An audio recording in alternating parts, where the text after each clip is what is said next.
Nike and Adidas. Earlier this year, in a bid to dominate the sneaker market, Adidas poached 3 of Nike's top designers, and that's when things got ugly, with Nike filing a $10 million lawsuit against the designers. Here with more CBS News legal analyst Ricky Kleeman. Ricky, good morning. Good morning. This is a good one. This is interesting. We all love this. Yes. So these 3 designers, these are not small designers. One for soccer, one for the LeBron and Kobe shoes, and one for Nike running. You've read the complaint. According to Nike, how did Adidas first approach the 3 men? Well, what you have to understand is these 3 men were groomed by Nike for a number of years. These guys are at the top of their game. And so one of the questions, I think, for these 3 young men was, have we served our purpose here at Nike? Now it's time to go out on our own. However, they couldn't afford to go out on their own. And according to the complaint, this doesn't necessarily mean this is the truth. This is the complaint filed by Nike.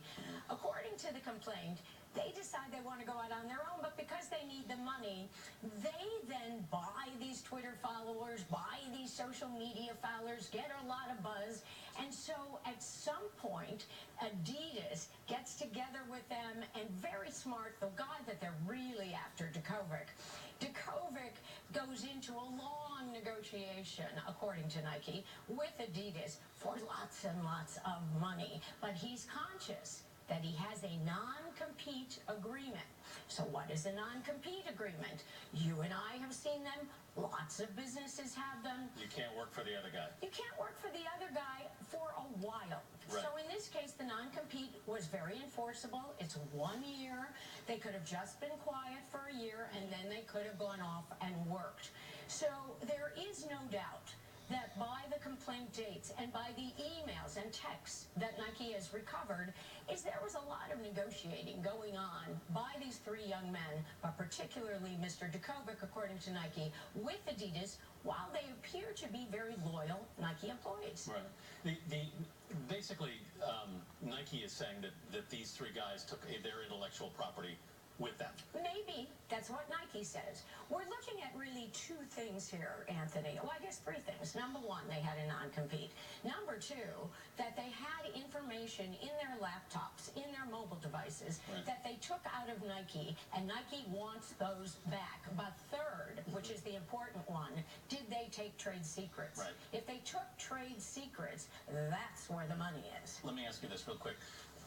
Very often in these cases, they're not so much about intellectual property, really. They're about discouraging people from leaving and going to the other guy and punishing them if they do. Is that part of this? Well, of course it's part of this, because one of the things that Nike says is it doesn't want to lose its market share to Adidas. These 3 guys are worth a lot. So is it really just simply sour grapes on Nike's part, saying, hey, look, we raised you, we groomed you, how dare you be so ungrateful to leave?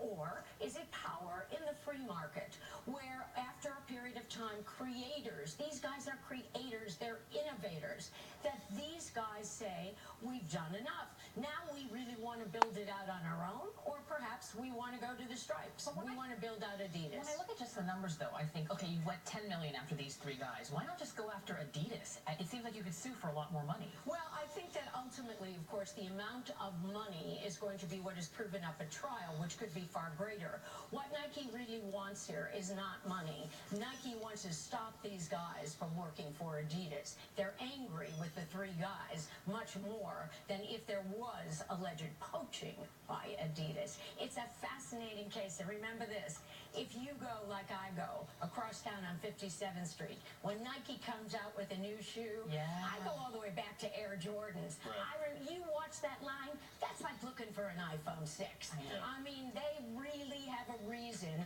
to stop these guys and stop other guys and women from doing this in the future. This has deterrent value for Nike. Who knew we were talking about a shoe fight and there's no women involved? Ricky Kleeman. There's women's running, but women's running. Ricky Kleeman, thank you so much. Coming up, our days are